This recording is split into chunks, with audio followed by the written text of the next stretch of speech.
Muy buenas tardes a todos y todas. Los saludo, Leticia Gutiérrez Lorandi, directora general de Coordinación de Políticas y Cultura Ambiental de la Secretaría del Medio Ambiente, y les doy con muchísimo gusto la bienvenida a este primer conversatorio, Cambiar la ecuación de la ciudad, planeación y sustentabilidad, en el marco del ciclo de foros Planeando Juntos la Ciudad de México. El día de hoy tendremos a una serie de expertos y expertas platicando sobre este proceso de planeación con el enfoque en sustentabilidad. Doy una cordial bienvenida a la comunidad de personas sordas que nos escucha y los invito a todas las personas que nos están viendo por el Facebook Live del Instituto de Planeación de la Ciudad de México que sigan y le den like a la página de Facebook itp.cdmx. Estamos en este evento que convoca precisamente el Instituto de Planeación Democrática y Prospectiva de la Ciudad de México en conjunto con el Programa Universitario de Estudios sobre la Ciudad de la UNAM. El evento lo estamos haciendo en el marco de esta consulta pública que recientemente se anunció sobre los proyectos tanto del Plan General de Desarrollo como el Programa General de Ordenamiento Territorial, y esta serie de foros irán reuniendo a varios expertos en distintas materias con el objetivo de que expongan comentarios, opiniones, propuestas o recomendaciones sobre ejes de transformación y líneas estratégicas específicas de ambos instrumentos de planeación para que lo conozcan todas las personas que vivimos en la Ciudad de México. Por un lado, el Plan de Desarrollo es la columna vertebral del sistema de planeación de la Ciudad de México y es el instrumento al que se sujetarán programas, políticas y proyectos públicos. El Programa General de Desarrollo provee una visión de 20 años de la ciudad que queremos y se articula en 7 ejes de transformación. En particular, en la sesión del día de hoy, nuestros invitados abordarán 3 de ellos. El eje 1, ciudad igualitaria y de derechos, educadora y de bienestar. El eje 2, ciudad próspera y dinámica. Y el eje 6, ciudad innovadora y basada en conocimiento. Por otro lado, el Programa General de Ordenamiento Territorial deviene de la visión del Programa General de Desarrollo y tiene como propósito crear un hábitat adecuado para todas las personas y los seres vivos que habitamos o transitamos la Ciudad de México. Y se formula también en líneas estratégicas y aporta una visión de 15 años, como lo marca la Constitución. En el marco de este conversatorio se analizarán 3 de las materias de este instrumento de planeación. La línea estratégica número 1, que tiene que ver con restauración de servicios ambientales. La línea estratégica número 2, con reconversión agroecológica sustentable. Y la línea estratégica 3, conectividad de los ecosistemas en la Ciudad de México. Es así como damos inicio a este conversatorio y me complace muchísimo poder presentarles a quienes nos acompañarán el día de hoy con sus valiosos comentarios.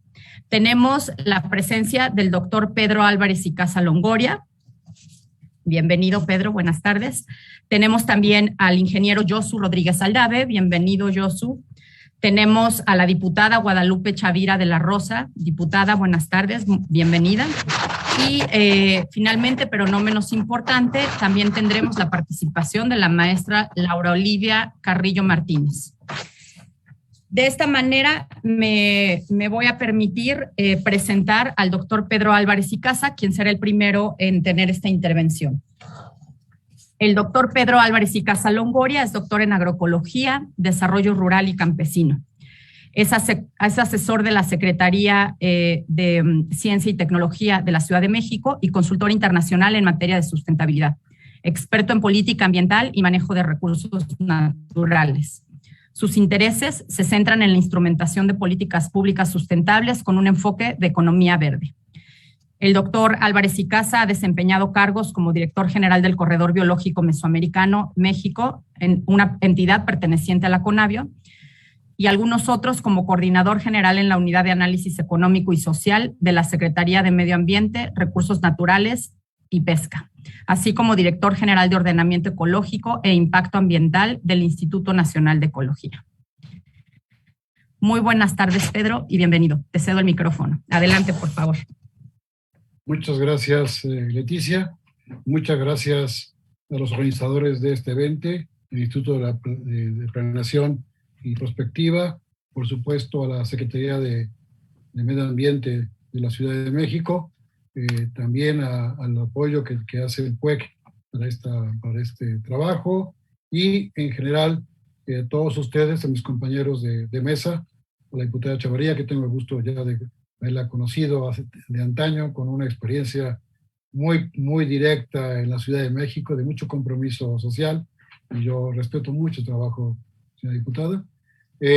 A mi amigo, tengo que decirlo, mi amigo Josu Rodríguez, amigo de muchísimas batallas en temas de planeación, y les puedo decir que leí con detalle las 596 páginas del programa de ordenamiento ecológico ordenamiento general del territorio, y se ve, por supuesto, su mano y toda su visión detrás de esto. Yo sé que no es solo de él, pero lo reconozco muy bien cuando leo algo de mi querido amigo Josu.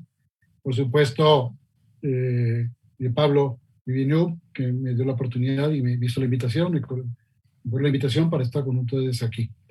Y por supuesto, yo aplaudo los esfuerzos de los secretarios de las diferentes instancias de la Ciudad de México, y por supuesto nuestra jefa de gobierno, Claudia Sheinbaum Pardo, que está convencida de estos esfuerzos y la importancia de hacer este trabajo abierto de consulta a un esfuerzo titánico de planeación del uso del territorio en esta gran ciudad, sin duda alguna la más importante del mundo. Lo digo sin ninguna presunción, sino lo que implica la responsabilidad para los gobernantes de esta gran metrópoli, este esfuerzo. Voy a ocupar los 15 minutos que me asignaron para dar mis opiniones generales sobre lo que yo vi, con la idea de abrir boca, de abrir el debate, abrir la discusión, y mi presentación va a ser más o menos breve y va a estar dividida en 3 bloques. Un primer bloque que le llamo una opinión general de entrada, donde trataré de explicar desde mi punto de vista por qué es tan importante este esfuerzo y por qué este programa general de ordenamiento territorial tiene un marco teórico de sustento, tiene una visión transversal y tiene para mí 2 ejes fundamentales que, escuchando a Leticia, la maestra Leticia Gutiérrez, me doy cuenta que son importantes, que es la innovación y la esperanza, porque creo que sí está impregnado de este esfuerzo esta propuesta. El segundo bloque hablaré sobre lo que implica las acciones de la complejidad de análisis. Por un lado, el diagnóstico que yo observé, y luego la prospección incluida en las recomendaciones que se hacen en este Plan General de Ordenamiento Territorial, y abordaré brevemente los temas que para mí son de innovación, de profunda innovación.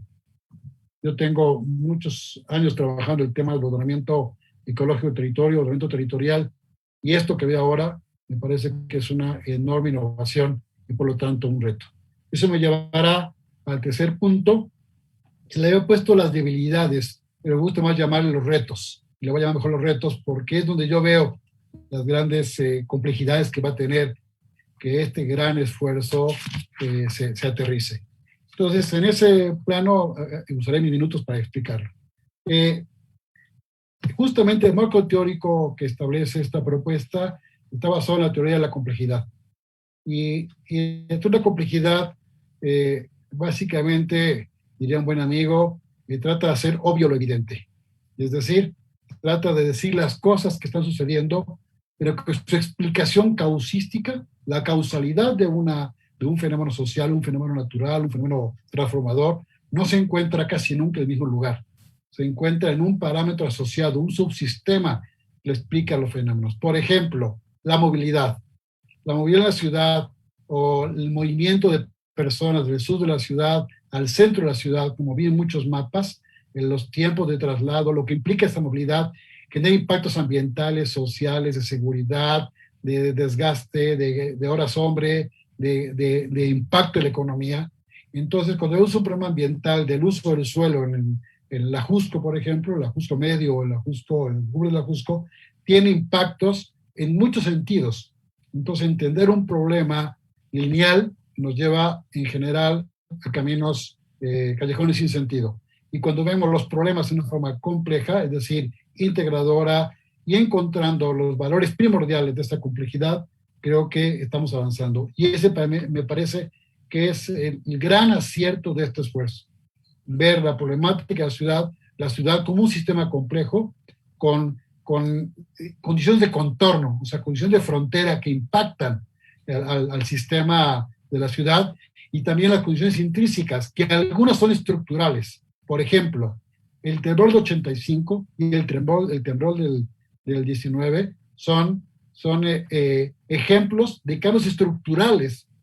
No lo digo por la tragedia o por la caída de las estructuras, sino me refiero que obligó a cambiar y plantear la ciudad que queremos. Creo que en estos momentos estamos arribando a lo que yo llamaría un tercer cambio estructural. O la ciudad se transforma o va a correr graves riesgos de colapsar. Y creo que ese es el mensaje más importante que establece esta propuesta. Segundo valor importante es la visión transversal, es decir, ver los problemas de la movilidad con el transporte, con lo rural y urbano, en fronteras cada vez más poco claras. Me gustó encontrar en los mapas, por ejemplo, las zonas rurales ya expresadas abiertamente, no solo como zonas de conservación. Y sé que eso puede ser polémico, porque mis amigos conservacionistas dirían, ya renunciaron a la conservación del suelo de conservación, ¿no? Y no, en realidad reconocer una realidad y tratar de combinar los aspectos rurales con los aspectos de la conservación. Pero es darle un valor también a lo rural que tiene una implicación urbano-rural. Las fronteras ya son muy relativas.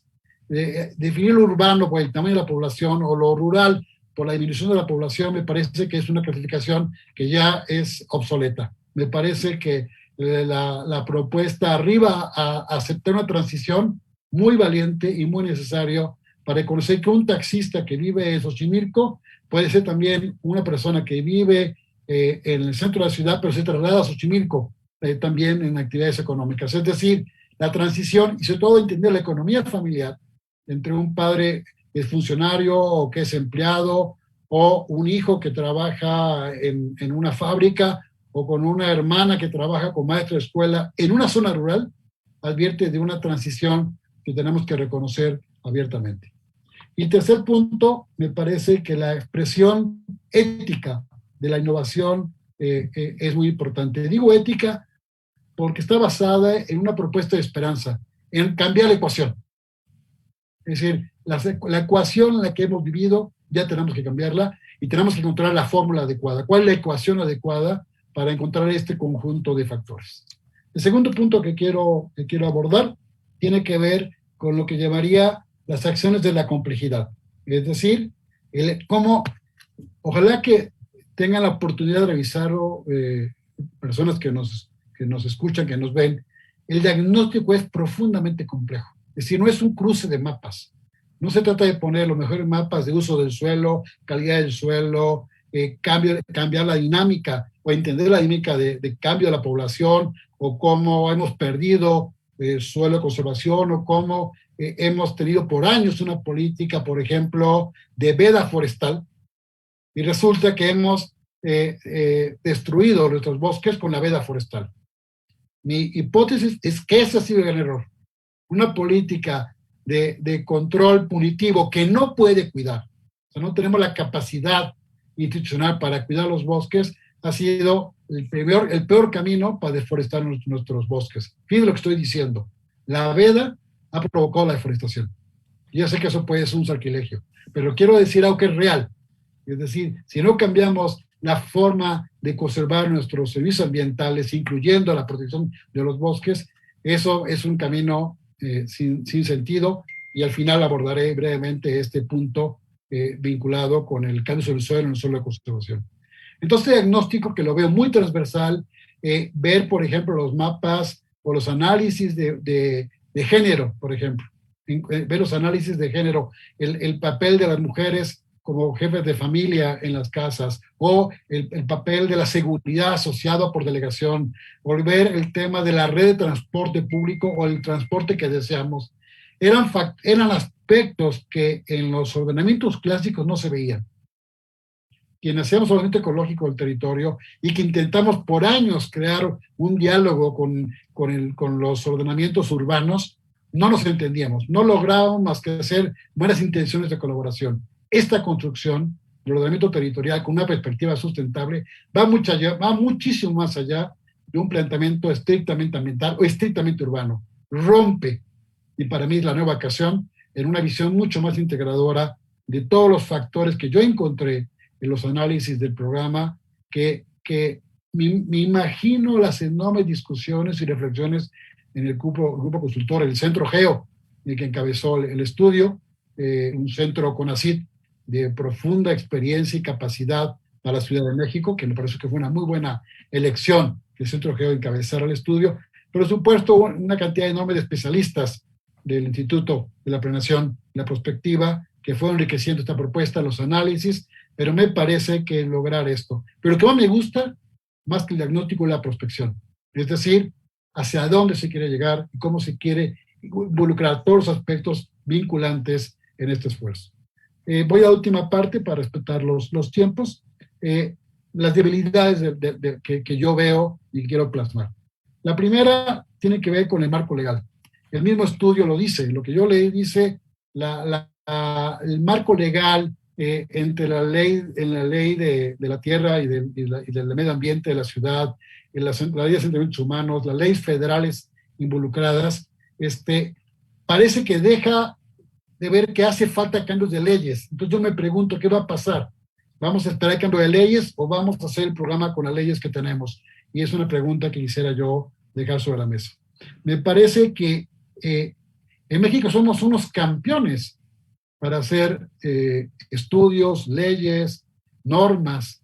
Yo he sido partícipe de, por ejemplo, de las modificaciones de la Ley General de Equilibrio Ecológico en el 96. Creo que hicimos una ley de vanguardia en su momento, por ahí creo que se quedó atrasada, una ley de vanguardia, y sin embargo, el cumplimiento, o sea, asegurar que lo que planeamos se cumpla, no solo pasa por leyes. Y es donde me preocupa, y lo expreso así. ¿Cómo vamos a lograr que este gran planteamiento se convierta en una cultura, vamos a decir, metropolitana en la Ciudad de México para hacer las transformaciones que requiere? No creo que solo se requiere de buenas leyes. Entonces, mi gran preocupación es el cumplimiento. Y voy a poner 3 ejemplos muy rápidos y con eso voy a terminar. Yo visito constantemente el suelo de conservación, estoy asesorando proyectos de investigación aplicada en la SECTEI y me encuentro todo el tiempo en grupos de invasores o en espacios que antes eran zonas rurales o zonas forestales que ahora están invadidos. Todo el tiempo los veo. Yo fui director general de la Corena cuando el presidente era jefe de gobierno y ahora los veo totalmente invadidos.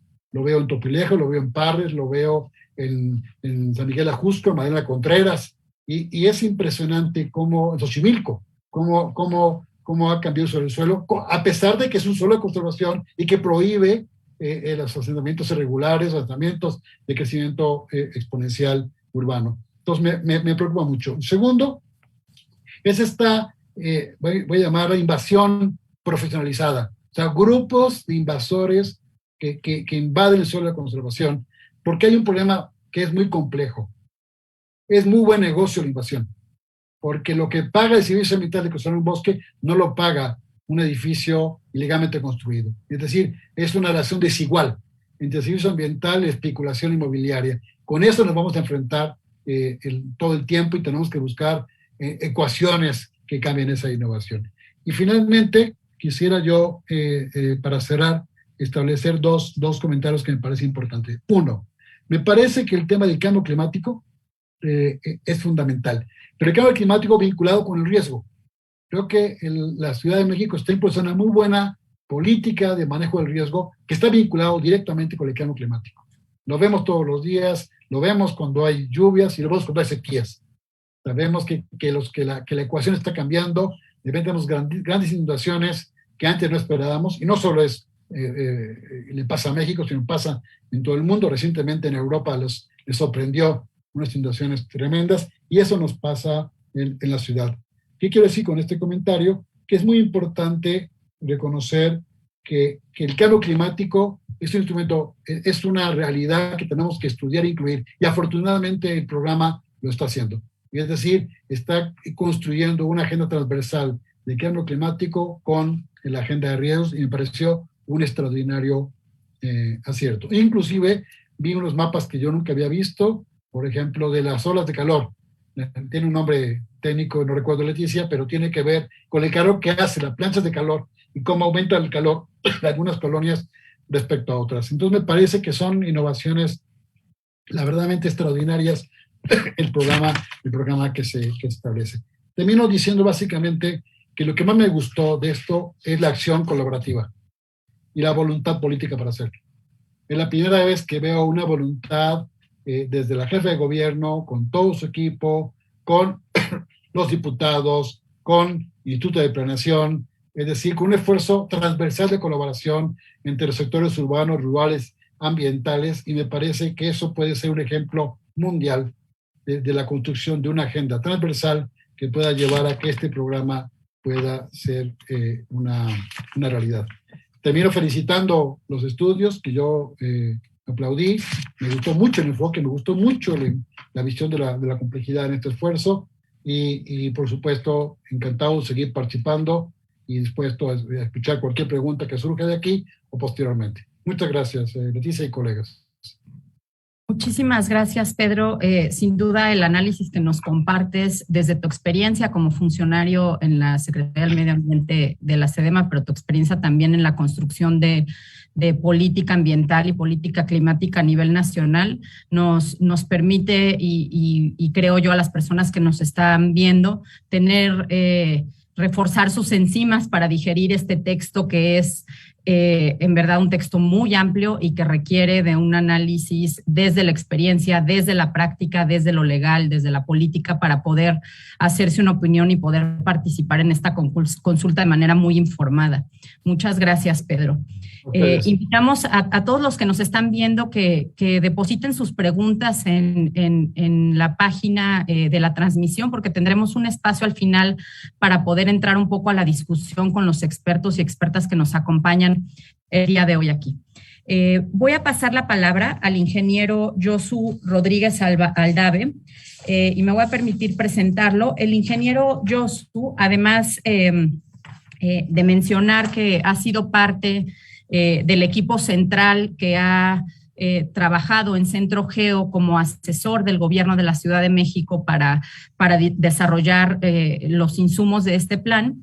El ingeniero Rodríguez es investigador asociado dentro del Centro Geo para temas que tienen que ver con servicios de información para la gestión territorial para el desarrollo rural sustentable, gestión territorial para como dominio, interfaces como dominio de la ciencia y dominio de la política pública. Cuenta con varias publicaciones en su trayectoria, algunas de ellas, por mencionar algunas, son el modelo de servicios de información y conocimiento en el marco de la gestión pública para el desarrollo, en coautoría con Amaya Rodríguez Aldave, publicado por Conavio en 2017, o La Propiedad Social Forestal de México, en coautoría con Lucía Madrid, Juan Manuel Núñez y otros autores en revistas reconocidas como la revista Investigación Ambiental en 2009, entre otros. Y como ya lo mencionaba, Josu ha sido parte del equipo que nos ha estado acompañando en esta coordinación intersectorial que mencionaba Pedro hace un momento, a todas las dependencias que participamos de la elaboración de este plan. Bienvenido, Josu, adelante. Muchas gracias, Leti. Qué bueno que habló Pedro primero, porque le dio el marco general de lo que yo escogí conversar con ustedes, y aprovecho lo mismo que él señaló, que agradecerle tanto al Instituto de Planeación Democrática y Prospectiva de la Ciudad de México como a todo el equipo del gobierno, para no citar a uno u otro. En particular participamos mucho con Pablo Benyure, con todo el equipo, principalmente estuvimos muy cerca de la gente de SEDEMA, con la secretaria Marina Robles, con Leti, en fin, y con otros compañeros. Y en fin, sobre eso mismo, dado que me explicó, como lo explicó ahorita Estoy tratando, a ver, ya. Como lo explicó ahorita Pedro, quisiera saber si ya si ya se ve mi presentación. Ahí ya la podemos ver, yo. Ok, entonces, bueno, como explicó Pedro, sí resulta un esfuerzo muy complejo, muy difícil de atender, pero bueno, lo hicimos con muchas ganas, con mucha interacción con la gente del gobierno de la ciudad y con el gran equipo que se armó, mucha gente externa a Centropeo, hay que decirlo, pero experta en sus temas, y fue todo un esfuerzo bastante difícil de idas y de regresos. De ese trabajo, dada la invitación que me hicieron, que les agradezco enormemente, francamente no me lo esperaba, como conozco el trayecto del trabajo que hicimos, decidí centrarme solo en 3 aspectos. Y digo qué bueno que habló Pedro primero, porque él le da contexto tanto teórico como de los problemas que señala, como sus preocupaciones y todo lo que yo voy a mencionar. Entonces, bueno, si están viendo ustedes la lámina, digamos, aquí estamos hablando de cómo cambiar la ecuación de la ciudad. Estamos hablando de planeación y de sustentabilidad. Lo primero que hay que tener más o menos una idea es qué es planeación. Y en política pública la planeación se puede decir muy sencilla, es establecer el camino para pasar de donde estamos ahorita a donde deseamos estar. Esa es la planeación. ¿Cómo le hacemos para cambiar el estado de cosas para que estén como las deseamos? Ahora, hay que saber para eso cómo están y cómo deseamos que estén. Entonces, bueno, la otra gran parte de la propuesta aquí es sustentabilidad. Entonces ya nos habla de para dónde queremos ir. Y aquí puse en la lámina lo que se conoce como desarrollo sustentable, que es poder satisfacer las necesidades de las generaciones presentes sin afectar a las del futuro. Bueno, dentro de todo ese mundo tan complejo que Pedro nos comentó, cómo señalar lo que yo siento que es esencial, darle más fuerza al trabajo que se hizo y que creo que, si bien está, me parece que es importante destacarlo. Primero, dentro de las 3 ejes de transformación que están en el Plan General de Desarrollo, siento que los 3, y como lo voy a tratar de explicar en la siguiente lámina, los 3 que vamos a ver en este día, o que de los que estamos hablando en este día, son convergentes hacia la idea de ciudad sustentable. Sin una ciudad igualitaria, sin una ciudad próspera, sin una ciudad innovadora, es imposible pensar en una ciudad sustentable.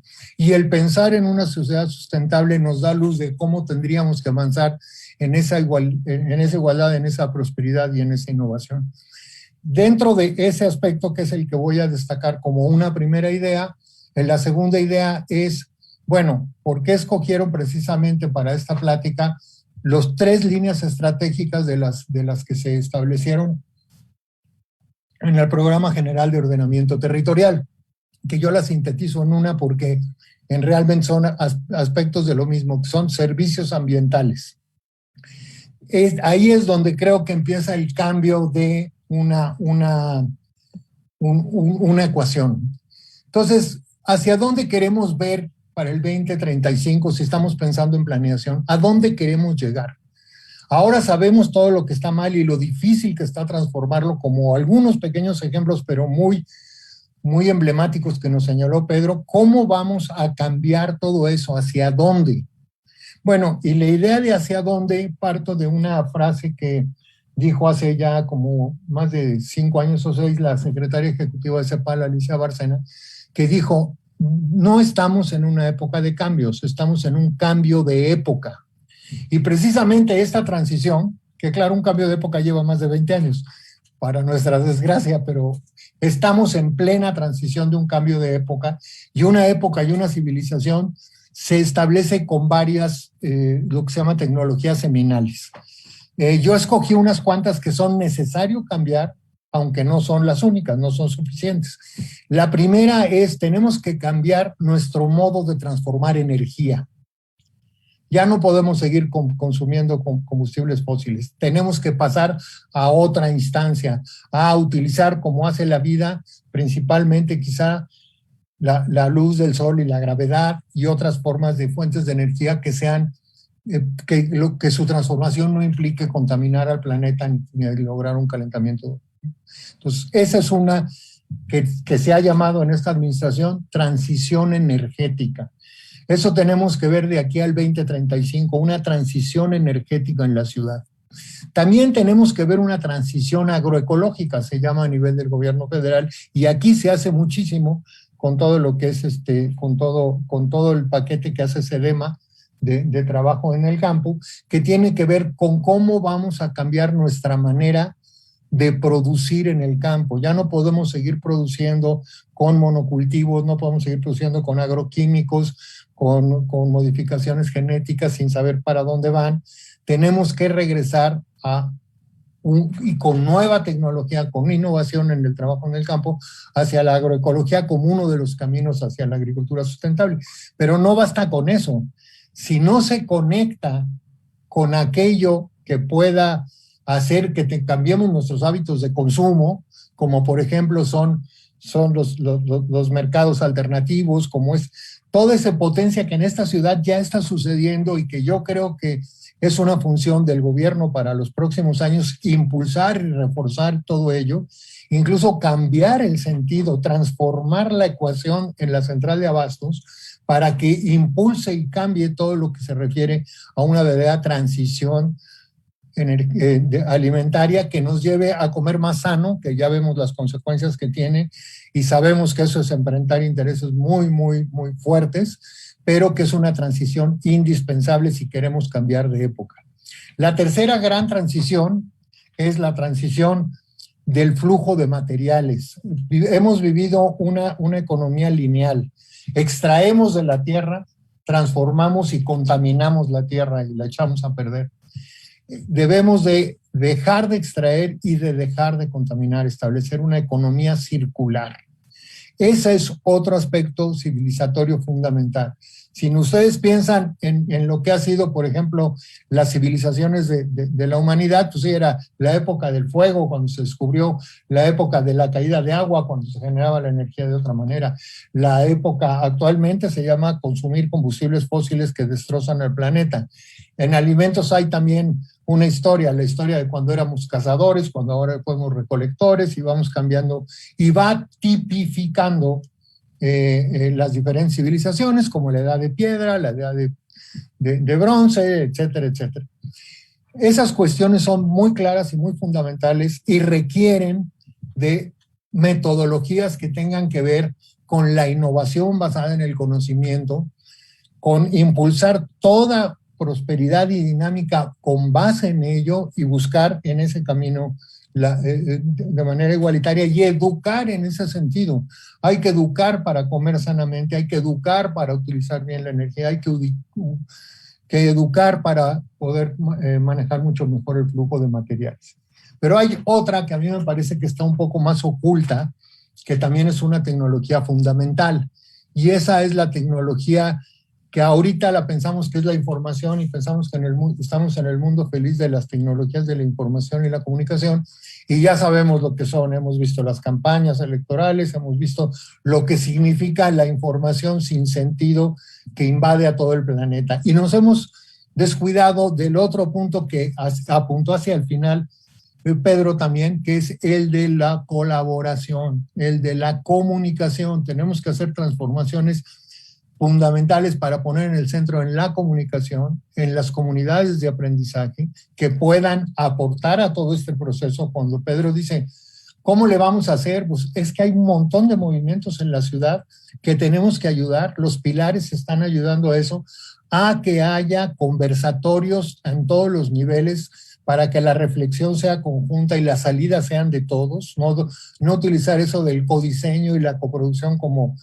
nada más como eslogan, sino realmente se tiene que voltear la idea de que la información es cada vez tener mejores smartphones y cosas de esas, a decir la comunicación para la colaboración, para la cooperación que pueden enfrentar un cambio de ciudad.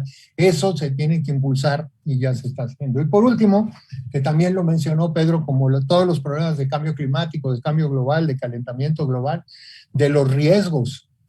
Seguimos teniendo una visión que es más bien de respuesta cuando suceden las cosas, y tenemos que pasar a ser propositivos, preventivos. Todos los cambios de las cuestiones anteriores, que los otros 4 que señalé, van en ese sentido. Pero necesitamos tener por cada colonia, por cada barrio, por cada pueblo, comunidades organizadas que puedan estar viendo cómo viene la mano en sus diferentes aspectos y actuar con ellos en coincidencia. Bueno, creo que ya me llevé mucho en eso, así que voy a ser más rápido. El siguiente aspecto es cómo vemos eso en las líneas estratégicas. Pues cambiar la ecuación, es decir, vamos a pensar en que nuestra ciudad tiene que ser una productora de servicios ambientales. Eso es lo que tiene que ser. Que incluya producción de empleos, producción de lo que quieran, pero producción de servicios ambientales para que podamos vivir mejor en esta generación y en las futuras. Son 4 los tipos de servicios ambientales que están en la página de la Semarnat, que son los que quise poner aquí, que la mayoría de ustedes conoce, y que bueno, en lo que me parece muy importante destacar es el que, bueno, por un lado tenemos los servicios de apoyo, que quiere decir toda la conservación, toda la biodiversidad, que es fundamental para que los demás ocurran, los servicios de regulación para evitar los puntos de calor, para estar en una condición diferente, los servicios culturales que todos conocemos. Ojalá y viajáramos más al campo. Este fin de semana fui a los Dinamos y es una cosa tan maravillosa que tenemos que buscar, que seguir conservando y disfrutarla, aprender a disfrutarla, que la gente vaya a nuestro campo, a nuestra gran ciudad. Y los servicios de abastecimiento, principalmente esa ciudad tiene problemas fundamentales de agua. Y tener agua y manejar el agua es un servicio ambiental que nos ofrece la tierra y que tenemos que mantener muy bien y tenemos que atender de manera adecuada y tenemos que producir los alimentos que consumimos en la parte que se corresponde, que podría ser mucho mayor de la que se hace ahorita, aunque se hacen esfuerzos que se pueden ser mejorados. Pero en fin, entonces los 3 ejes de las líneas estratégicas que tienen que ver con los servicios ambientales son vitales. Y en ese sentido, un cambio de la ecuación es entender ahora lo rural distinto, manteniendo la diferencia que muy bien señaló Pedro, porque lo rural que entendemos como producción del campo es lo que está más ligado a esa transformación, es donde están los conjuntos borrosos entre una parte y la otra, y más en el sur de nuestra ciudad, bueno, están los bosques naturales, como los llama SEDEMA correctamente. Pero entonces lo rural hay que entenderlo como aquello que genera servicios ambientales en estrecha relación con la naturaleza. Es decir, aprovechar a la naturaleza y ayudar a que se mejore para que genere esos servicios ambientales. Entonces, de ahí que lo rural es fundamental junto a la conservación para los servicios ambientales que nos pueden otorgar. Y un problema ahí clave es cómo se revaloriza ese suelo, el suelo rural y el suelo de conservación, cómo lo revalorizamos. Eso es un gran reto que requiere innovación, que requiere otros instrumentos. Tendríamos que imaginar que vamos a hacer lo que se haga en ese suelo, que se tenga que hacer porque ya está transformado, tiene que ser lo más sustentable de todo. Y se pueden imaginar cosas maravillosas que puede ocurrir ahí, pero también no se nos debe olvidar, y quizá eso hace falta reforzarlo en el trabajo que se hizo, es que también lo urbano puede proveer servicios ambientales con nuevas tecnologías. Los servicios ambientales pueden ser con innovación y con tecnología una buena mezcla entre lo natural y lo artificial y generar.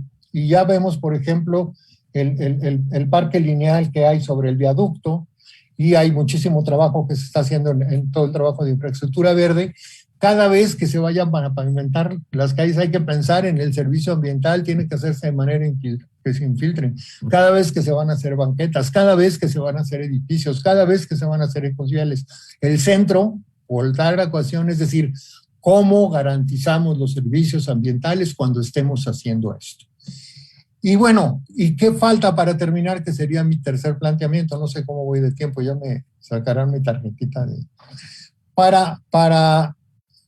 ¿Qué falta para todo eso? Falta el monitoreo y la evaluación, pero el monitoreo y la evaluación no puede quedar solo en manos del gobierno. Esa parte hay que reforzarla mucho en los planteamientos que se hicieron. Creo que está un poco desdibujada. El gobierno tiene que hacer su monitoreo y su evaluación para cumplir con sus compromisos. Tiene que cumplir con sus compromisos, pero su visión y lo que quiere reflexionar, sus sistemas de información probablemente se puedan compartir, pero sus sistemas de consenso son de cierto tipo para ciertos fines.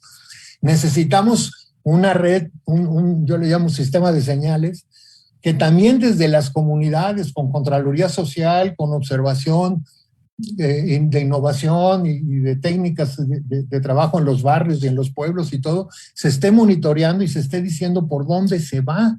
Solo así se podrá atender la gran preocupación que tiene Pedro de que, bueno, ¿cómo le hacemos si sigue habiendo disipación? Mientras no se incorpore la gente a todo este proceso, será difícil. Y desde la academia, que tiene que tener una visión más general y más amplia, también tiene que hacer, pero son diferentes monitoreos en esta complejidad que ya también se ha señalado, que tienen que verse, que tienen que estructurarse y que hay que innovar formas que vayan por ahí con base de alguna manera en lo que hasta ahora he señalado.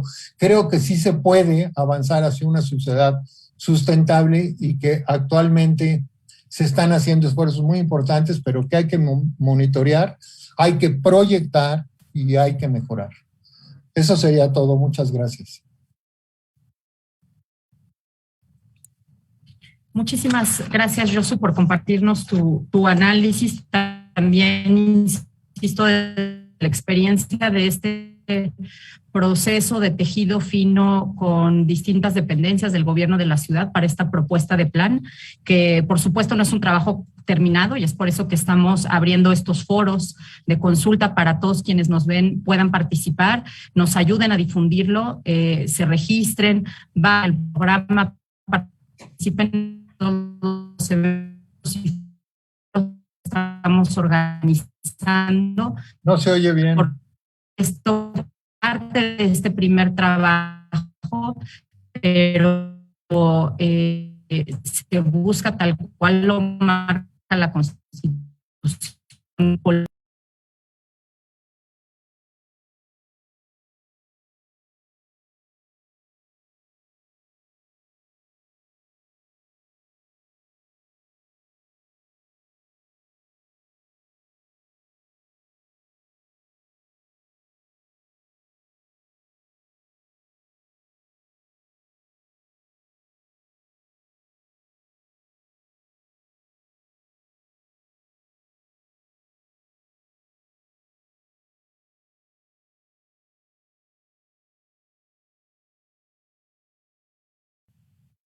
Ok. Gracias. Ahora me voy a permitir presentar a la diputada Guadalupe Chavira de la Rosa, que nos honra también el día de hoy aquí con su presencia, y pues es fundamental que podamos tener presencia del órgano legislativo de esta ciudad, que tiene un papel fundamental de planeación. La diputada local, ahora diputada local del primer Congreso de la Ciudad de México, en donde ha sido presidenta de la Comisión de Administración Pública Local, integra de desarrollo metano, de Hacienda, de movilidad sustentable, de preservación lógica animal, de pueblos, barrios originarios y comunidades indígenas residentes y del Comité de Asuntos Internacionales. La diputada es egresada de la licenciatura en Sociología de la Facultad de Ciencias Políticas y Sociales de la UNAM y inició desde los 19 años su activismo político, formando parte del Frente Democrático Nacional de la mano del movimiento cardenista. Ha sido también secretaria técnica de la Comisión del Distrito Federal en la 54ª legislatura del Congreso de la Unión y diputada 56ª legislatura, subdelegada de Jurídico y Gobierno en la delegación Venustiano Carranza, y ha sido la primera mujer delegada en la entonces delegación en Milpa Alta. Posterior a ello fue electa diputada local de la legislatura 3 de la Asamblea Legislativa del Distrito Federal, entre otros cargos de la administración pública. Sea usted muy bienvenida, diputada Chavira. Adelante, tiene usted el micrófono. Sí, muchísimas gracias. Pues es un gusto reencontrar a algunos compañeros que hicimos algunas historias interesantes, como es Pedro, que fue un gran aliado, he de decirlo, cuando nos tocó tener el primer gobierno electo en la ciudad de Milpa Alta. Es una de las alcaldías más rurales, más de suelo de conservación, y hoy con este nuevo clasificación, esta nueva categoría que bien ha descrito Pedro, pues me parece que estamos sobre todo en este reto que también seguramente Joshua con esa experiencia pues alimentó. Yo quiero decirles que la ciudad está, como en muchas ocasiones hemos llegado tarde a muchos procesos. Es una ciudad donde nos dieron por primera vez la oportunidad, porque fue realmente eso que nos otorgó en su momento un partido que era un partido hegemónico que no permitía en ese entonces que la ciudad se pudiera democratizar. Eso conllevó, obviamente, a una visión donde los habitantes de esta gran ciudad no tenían muchos espacios donde participar, donde se tomaran las decisiones. Incluso recuerdo que mucho de esto tenía que ser producto de la organización comunitaria. Mi historia data desde la defensa de los bosques en Milpa Alta, cuando hubo una gran lucha por la defensa, era en ese entonces el regente Jan González. Yo era muy joven, pero la comunidad se manifestó y evitó que una empresa que quería la explotación de los bosques, sin el apoyo de la comunidad, por supuesto, atropellando todos estos derechos, pues se evitó gracias a la comunidad. Yo creo que estos han sido de las características que me parece que este gobierno, el gobierno que encabeza la doctora Claudia Sheinbaum, es un gobierno que no solamente se refleja en el discurso, sino también se refleja en la práctica, porque se pueden hacer muchos análisis y muchos estudios y si no hay una voluntad política y tampoco esa voluntad se expresa en el presupuesto, pues solo queda como un buen intento, ¿no? Entonces creo que ella en su momento cuando fue secretaria de Medio Ambiente hizo una gran estrategia para tener toda esta parte contenida en la recuperación del suelo de conservación. Había toda una estrategia, una alianza con las comunidades y hoy lo está retomando, que me parece un gran acierto lograr que el presupuesto que se tiene destinado para este tema, como es el tema de la recuperación del suelo, opciones productivas, porque también no solamente es la recuperación del suelo, sino también darle alternativas a la gente que vive del aprovechamiento del suelo. Si no hay alternativas, si no hay posibilidades para que las comunidades sigan siendo resilientes y siendo solidarias, no hay forma. Yo creo que la ciudad, como bien se ha dibujado en el debate que nosotros iniciamos, yo comentaba que hemos llegado tarde. Por fortuna tenemos una constitución que se logró a partir del debate que se construyó en el constituyente, una constitución de mucho avance que no se tiene en otros estados de la República. Es una constitución de un avance donde hay un reconocimiento a muchos temas como son los pueblos, barrios y comunidades indígenas que opinan, que forman parte de estas decisiones, porque a veces el conjunto de lo que se está revisando hoy en el Plan General de Desarrollo, yo lo observo sobre todo como un gran aliado para la generación de más derechos y la consolidación de derechos que se necesitan para la ciudad. Nuestra ciudad ha sido una ciudad vanguardia en el tema de derechos sociales. Aquí fue donde se construyó por primera vez la política en materia de apoyo a adultos mayores. Toda esta acción de inclusión, toda esta acción de construcción de ciudadanía se logra con el primer gobierno electo en ese entonces, en el 2000, con Andrés Manuel López Obrador, quien me tocó ir de la mano para el diseño de ir territorializando la participación comunitaria desde la definición del presupuesto, desde la definición de los programas sociales, desde la definición de aquellos apoyos directos a las comunidades para la conservación de su suelo. Eso permitió, de alguna manera, como instrumento, este programa que le llamaban el presupuesto integral territorializado. Daba la oportunidad no solamente de que la planeación orientara, sino que también tuviéramos la oportunidad, a través de la evaluación, la reorientación de aquellos presupuestos que no estaban siendo funcionales. Y eso nos sigue haciendo falta. Creo que la ciudad está entrando en un buen momento a la vez de estar diseñando el Plan General de Desarrollo, pero también el programa de ordenamiento territorial. Me parece que este es un instrumento que nos va a permitir que los ciudadanos sepan, que conozcan en qué se basa este nuevo ordenamiento territorial. Este nuevo ordenamiento territorial ha dado mucha claridad hacia dónde estamos construyendo la ciudad. Estamos pensando en una ciudad, a 20 años estamos pensando en una ciudad que no se había hecho en su momento. Se pensó en los últimos años en una ciudad solo de servicios, en una ciudad solo para tener aprovechamientos, tener más centros comerciales, pero nunca se privilegió el pensar en tener una ciudad donde se pudiera tener asegurado mínimamente los servicios del agua, ¿no? Por ejemplo, que creo que uno de los temas que sigue faltando en estas discusiones es el factor hídrico. Me parece que ese es uno de los temas que hoy por hoy debe ser colocado en cualquier estrategia de planeación que se vaya a tener.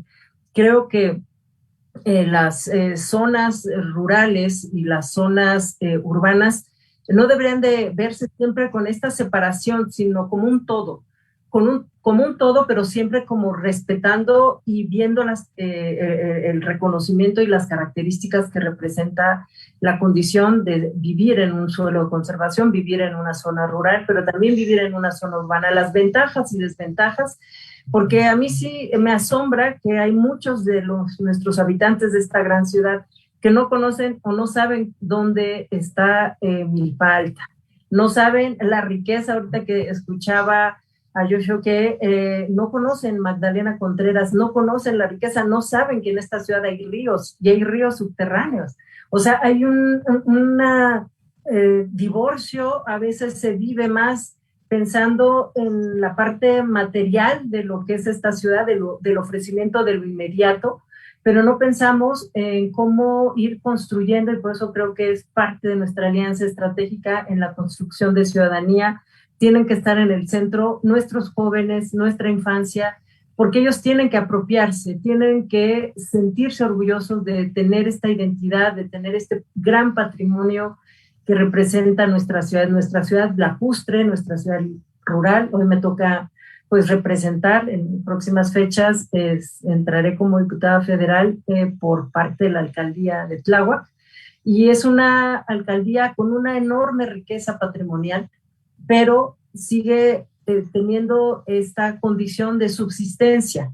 No ha cambiado mucho. Creo que uno de los acentos que tenemos que darle oportunidad es que la actividad, como ustedes lo han señalado, de la agroecología es un ingrediente fundamental, es un ingrediente transversal, pero creo que si no cambiamos ese chip, si no enseñamos a los infantes, si no enseñamos a los jóvenes de la importancia, de la identidad que significa el patrimonio lacustre, el patrimonio de tener un suelo de conservación, me parece que todos estos esfuerzos a veces no tienen un buen resultado si no logramos un gran compromiso con los actores que definen y deciden el día a día.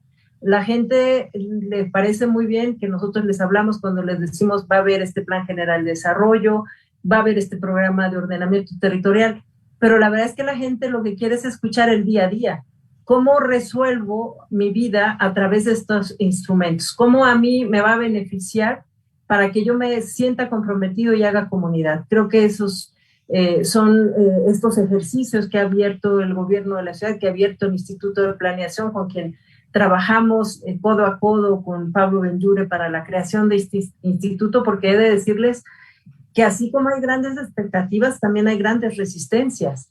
Hay quienes no quisieran que la ciudad fuera hacia la transformación, hay quienes no quisieran que la ciudad tuviera esta ecuación que ha planteado la jefa de gobierno, porque al final hay quienes están pensando en la inmediatez y no están pensando en el futuro de esta ciudad. Ellos, así fue lo que nos vino a sacar a la luz el terremoto del 2017.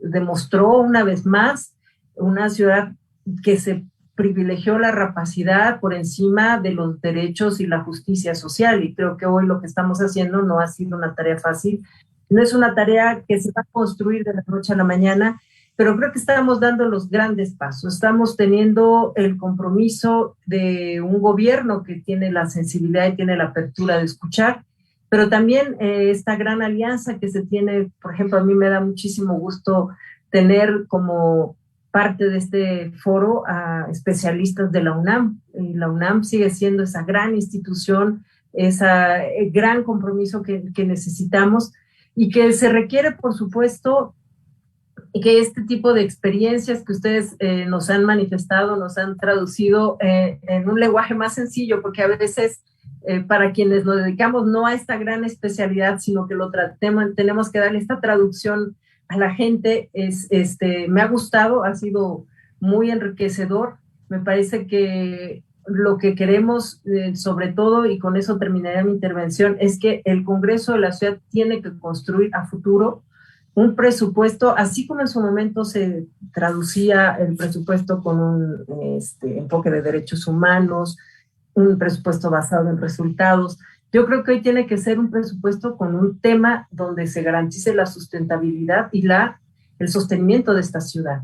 Y eso es lo que tenemos que ir traduciendo, un presupuesto donde las alcaldías tengan esta visión, la sensibilidad. Hoy los nuevos alcaldes y alcaldesas tendrán que tener un presupuesto que signifique, como decían hace un momento, si vas a hacer más pavimento, pues pavimenta con una oportunidad de que ese pavimento se filtre, que haya concreto, que haya otro tipo de formas de pavimentación, hacer banquetas que sean más amables con el medio ambiente, y no estar pensando en hacer más y más y más cemento para cumplir con las metas, ¿no? De que te gastaste el presupuesto, pero no existe un presupuesto orientado con un sentido estratégico hacia la sustentabilidad y hacia la proyección de una ciudad que necesita mucho de todas y de todos nosotros. Yo sé que en el Congreso de la Ciudad se va a abrir próximamente esta oportunidad de que el debate se siga haciendo. Hay una voluntad ya expresada por parte del gobierno de la ciudad para que se abra este espacio por lo menos a 5 o 6 meses para escuchar a todos los habitantes de la ciudad, porque no es menor esta tarea, no es menor dibujar un plan general de desarrollo y un programa de ordenamiento territorial, donde lo que no queremos es que se vuelva una suerte de botín político. Queremos que este programa de ordenamiento territorial le sirva a la gente, no le sirva a los grupos, no le sirva a alguien en la coyuntura, sino que realmente sea un programa de ordenamiento que haga de esta ciudad una ciudad funcional y una ciudad que tenga los mejores derechos, la mejor justicia y la mejor innovación, que creo que lo vamos a hacer con este gran ejercicio que el día de hoy ustedes están desarrollando. Muchísimas gracias.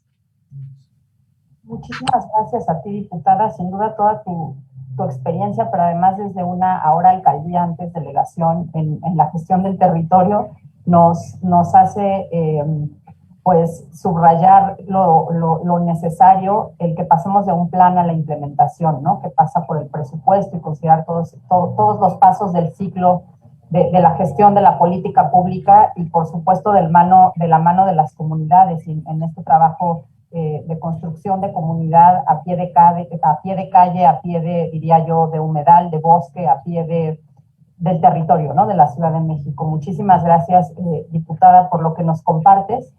Ahora es el turno de la maestra Laura Olivia Carrillo Martínez.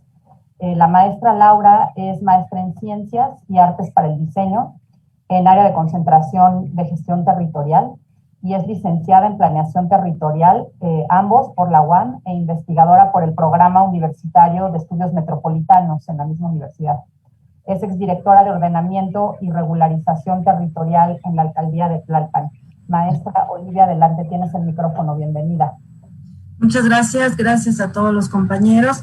Me sumo a la felicitación que han hecho de estos espacios para el Instituto de Planeación y bueno, también a través del PUEC, que sin duda han hecho un trabajo maravilloso y bueno, todavía nos quedan algunos conversatorios más adelante para poderlos disfrutar. Bueno, pues yo, como buena planificadora, cuando me dieron el tema, yo me preguntaba por qué solamente tendríamos que relacionar tanto en el Plan General de Desarrollo como en el Programa de Ordenamiento esos 3 ejes o esos ejes que nos proponen para vincularlos. Y al leer el documento, al leer ambos documentos, me doy cuenta que existe todavía en ambos una visión un tanto sectorial del problema que tiene que ver no nada más con el medio ambiente, sino con cada uno de los problemas que estamos viviendo en la ciudad. Y eso me preocupó mucho porque el tema de la sustentabilidad no se tiene que relacionar únicamente con el medio natural o el medio ambiente o las áreas de conservación. Se tiene que relacionar y vincular con todo lo que sucede en la ciudad en su conjunto. Hace rato mencionaban sobre la importancia de los proyectos, de los pavimentos y de los proyectos innovadores. Y yo me preguntaba, estos son extremadamente costosos en una ciudad en donde es muy difícil vivir, es muy compleja por la zona metropolitana en donde estamos. La dinámica es terrible, la circulación es compleja y demás.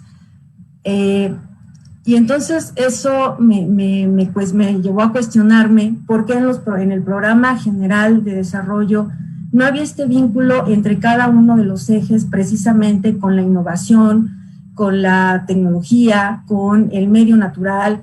Sí, estamos deslindándonos un poco de los problemas que tenemos de, por ejemplo, la vivienda, la seguridad, los derechos, y deslindando precisamente la zona urbana de la zona de conservación. Y tenemos ahí una brecha que yo no diría que son invasores, sino más bien hay una lógica de mercado, hay una tenencia de la tierra que obedece precisamente y que responde a una necesidad de la población para poder vivir, y que no necesariamente invaden porque necesitan o porque quieren estar en esa situación, en esa ubicación.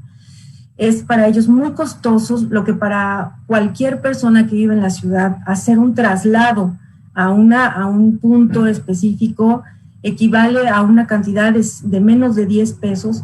Para ellos es mucho más arriba de 10 pesos el traslado. Y entonces la calidad de los servicios que ellos tienen son completamente deficientes. Ellos van construyendo sus propios servicios, van construyendo su asfalto en función de lo que tienen, y lo que tienen son desechos de concreto. Entonces, no estamos coadyuvando a mantener el suelo de conservación, pero eso tiene que ver también con la parte económica, con la parte de la administración pública, cómo se lleva a cabo, cómo están las finanzas públicas, y eso yo no lo encontré en el programa, ni en el programa de ordenamiento, ni en el Plan General de Desarrollo. Yo creo que si estamos en este momento en una fase que es muy importante de crear un proceso de planeación en donde convergen distintos puntos de vista y donde además tienen que opinar cualquier y todos los actores posibles, podemos llegar a una planeación horizontal, inclusiva, con derechos, que es lo que estamos buscando, pero no tenemos una planeación desde mi punto de vista así. Tenemos que comenzar a construirla. Tenemos como antecedente una planeación que está con una mirada completamente sectorial, y tenemos que partir de ahora de entender que la planeación es de todos y creada por todos, con un lenguaje, como lo decía la diputada, que tenga que ver no nada más con los tecnicismos, sino que sea transparente, legible y entendible para todos, porque todos somos corresponsables de lo que sucede en la ciudad, y no nada más en la ciudad, sino en la zona conurbada. Entonces, esa fue mi primer reacción al leer los documentos, y además en el momento de la invitación, cuando nos plantean esa posibilidad de los ejes. Otra reacción que tuve fue la ausencia de la ciudad en la zona metropolitana. Y eso nos preocupa, nos debe de preocupar y ocupar en mucho, porque si bien tenemos un área de conservación que, como bien lo mencionaba Pedro en un principio, cada vez que nos ponemos leyes de conservación o reglamentos y demás, nos vamos comiendo el área de conservación. Entonces, habría que pensar en una lógica completamente distinta, y ahí me sumo a lo que decía Joshua, que necesitamos un tipo de innovación que tenga que ver con la zona en donde estamos. En esa zona, esas áreas que están periféricas de conservación, que tienen una riqueza impresionante, hay que conservarlas, pero hay que mirar y entender cómo le podemos hacer, sin alterarlas, pero también tratar de reconocer que ahí hay pueblos y barrios originarios que requieren ser atendidos, y no meterlos a una lógica urbana, porque difícilmente ellos quieren ser parte de una dinámica urbana en donde hay un atropellamiento social impresionante. Entonces, a mí me preocupa eso, y creo que tenemos que ver el área de conservación periférica, y también la parte que está al interior de la zona urbana desde una visión metropolitana. Eso también por un lado.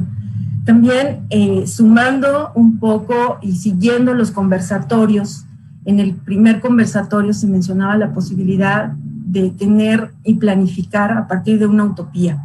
Yo me sumo y me subo al carro de la utopía porque me parece que si no mejoramos esta planeación a partir de los diálogos, de la participación de cada uno de los sectores y de la corresponsabilidad, difícilmente vamos a llegar a una planeación que sea horizontal. Perdón por los ruidos, eso es parte de vivir en la ciudad. Entonces, mencionaba, yo creo que podemos lograrlo, pero tratar de entender precisamente cuál es esa fragilidad que tiene la ciudad. ¿Qué nos está pasando? En el programa de ordenamiento hay un párrafo que dice, hay que entender qué le duele a la ciudad. Y yo diría, ¿qué le duele a la ciudad? Pero ¿qué le duele a la sociedad? A esa sociedad que está viviendo en la ciudad, que no somos ajenos y estamos viviendo en un solo territorio, es la zona metropolitana, inmersa, dinámica, compleja. Entonces, eso me preocupó, ¿no? Y bueno, ya un tanto para ir cerrando esto, sí me parece que tendríamos que tener una planeación que, lejos de mirar a esa frontera o esas dos fronteras entre lo urbano y lo no urbano, tendríamos que pensar más bien en cómo integramos a esa población, a esos grupos, a estos barrios, estos asentamientos que están allí, y respetarlos, respetar cómo viven, como todas las costumbres que ellos tienen, porque son muy importantes. Y hay algo que se ve en el programa y en el plan que tiene que ver con la economía que se menciona vagamente, y que a mí me parece que es muy importante si la correlacionamos con el medio ambiente, con el medio natural. La zona periférica tiene mucho sentido a partir de su economía tradicional local.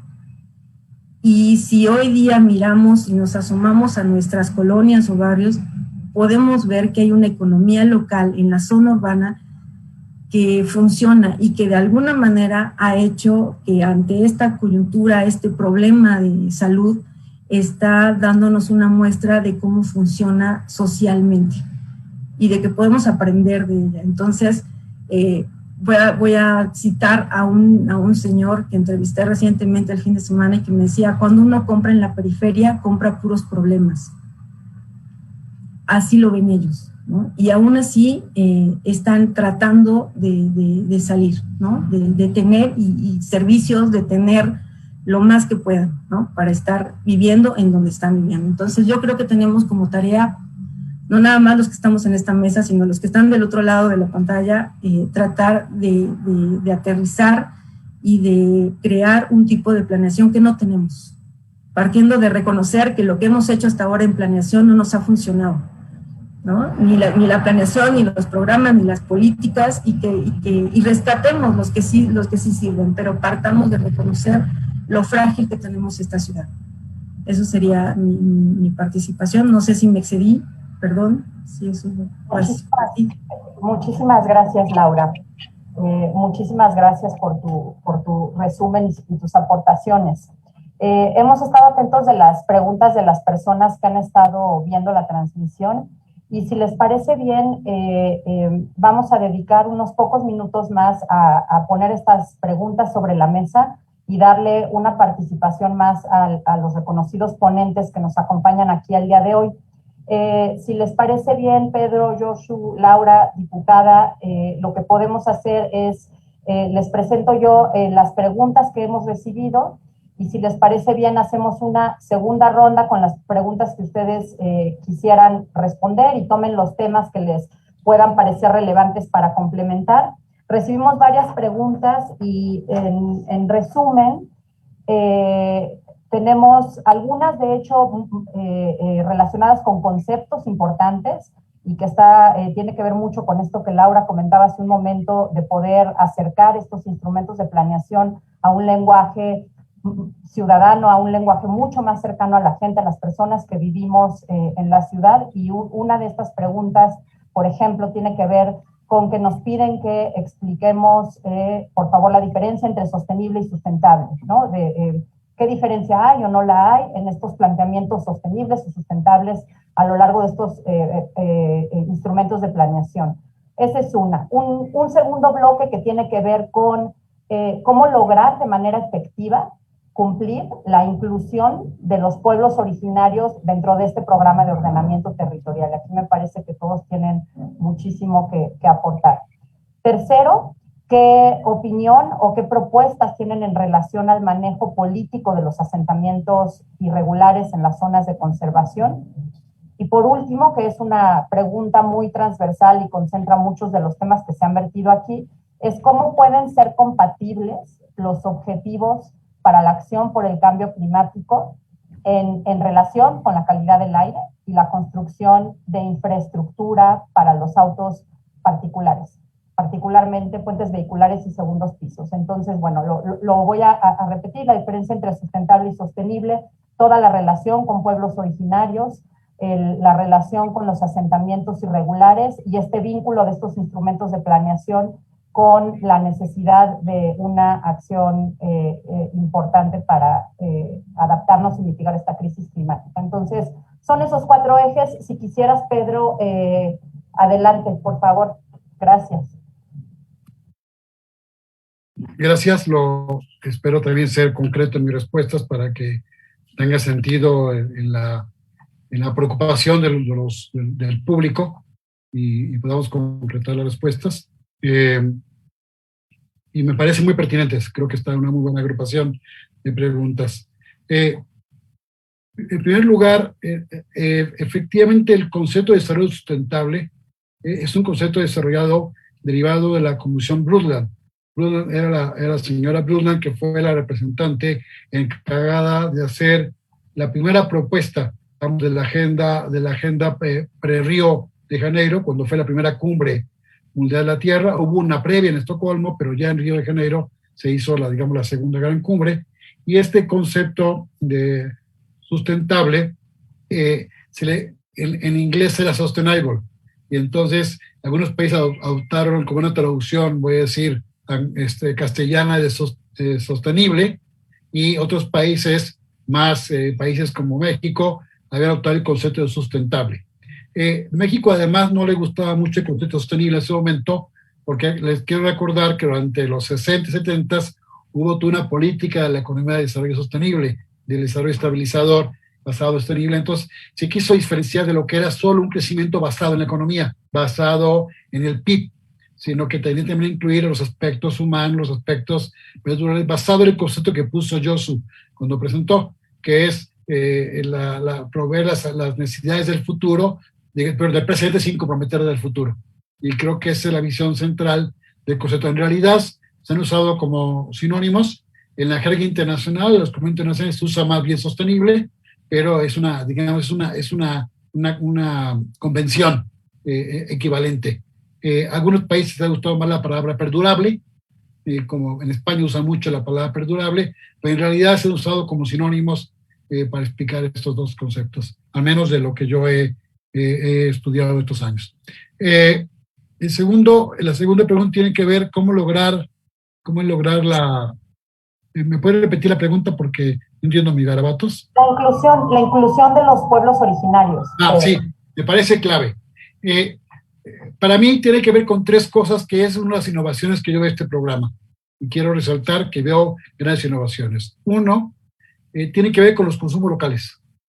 El consumo barrial, la recuperación de los pueblos, de la tradición, del trabajo en los lugares. Es decir, ¿por qué una muchacha en Milpalta tiene que ir hasta Azcapotzalco a trabajar? Y Guadalupe no me dejará mentir, eso pasa. Es decir, chicas de Milpalta van hasta Azcapotzalco. Si podemos crear el arraigo comunitario, buscar las opciones de fortalecimiento de la economía local, del consumo barrial, de ir caminando a la tienda, de ir al parque a hacer ejercicio, el de movernos en bicicleta en distancias amigables. Es decir, si reconfiguramos nuestro vínculo con la ciudad, yo creo que el trabajo, el esfuerzo barrial y el esfuerzo comunitario, el pueblo original va a ser muy importante.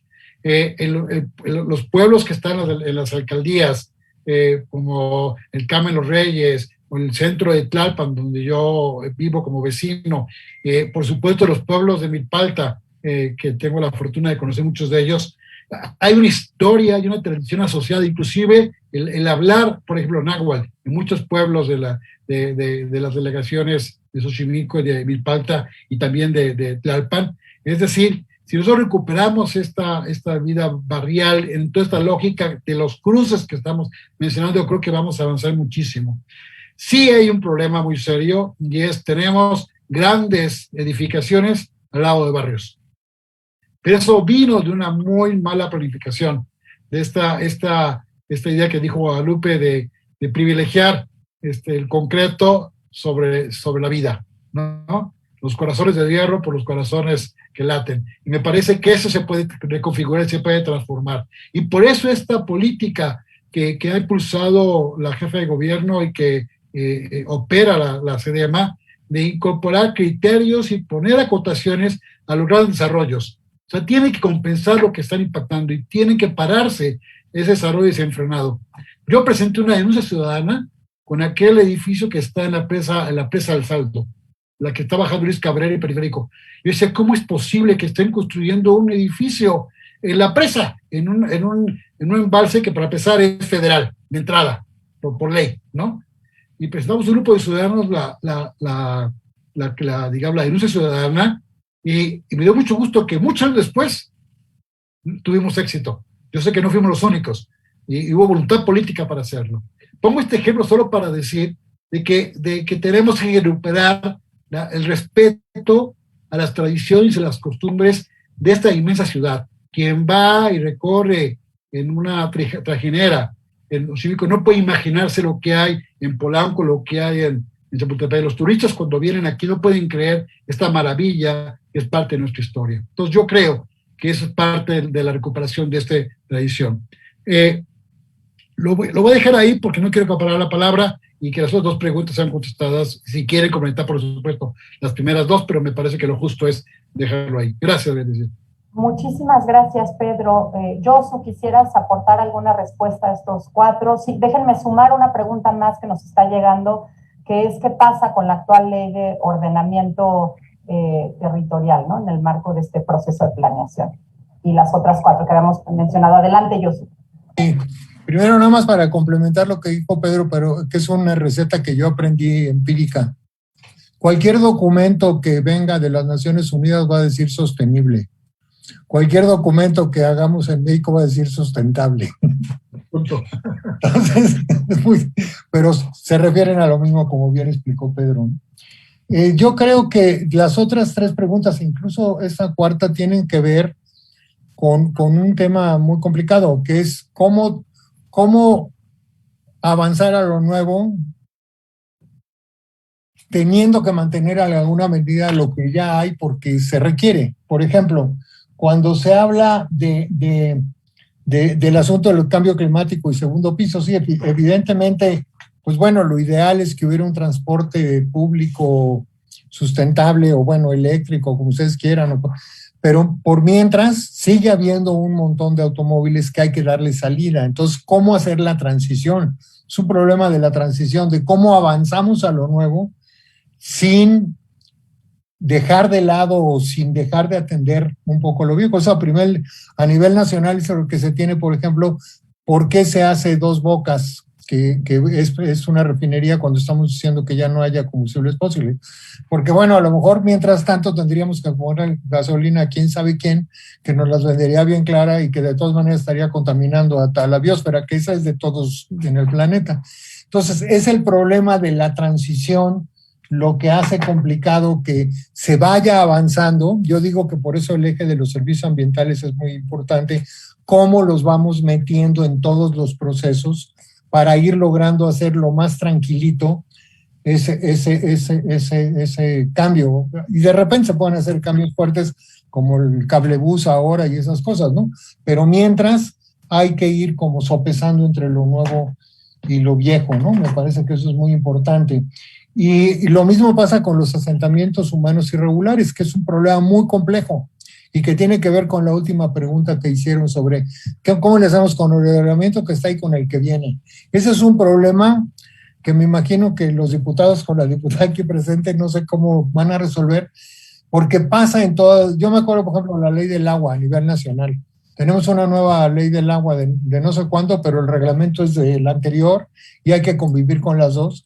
Ahorita, por ejemplo, hay que atender el asunto de los asentamientos humanos irregulares en diferentes alcaldías, ¿no?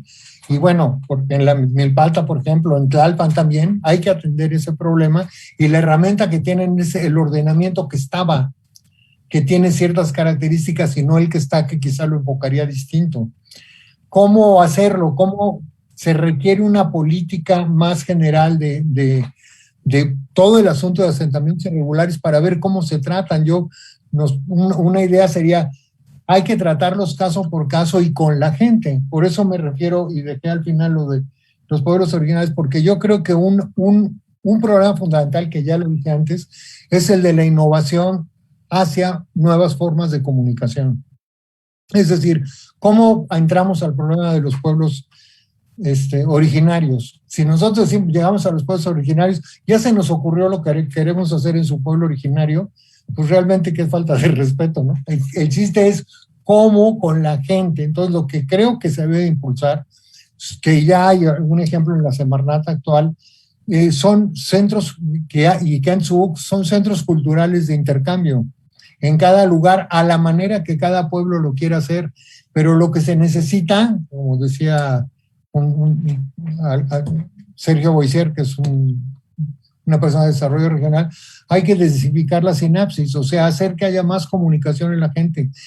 El gobierno tiene que invertir en conversatorios, en posibilidades de que la gente que se comunique, en empoderarla de abajo hacia arriba con una visión general, pero buscando que las soluciones vengan del conjunto. Yo sí creo que el asunto que ahorita se llama pilares, que es muy pequeño y solo hay 300, a lo mejor con otras formas y de otras maneras, lo que se requiere, y es incluso una de las cuestiones que se plantearon entre los insumos, es generar centros en que la gente vaya a discutir sus problemas, a compartir, por ejemplo, en los pueblos originarios, que ya en alguna parte lo está haciendo la SEDEMA, en el CORENADR, que es buscar tener espacios donde se puedan compartir maquinaria para hacer ciertos procesamientos, o sea, buscar que la gente empiece a trabajar más colectivamente de la tradición que ya traen, que ya la tienen y con muchísimo. Entonces, yo creo que lo que hay que hacer es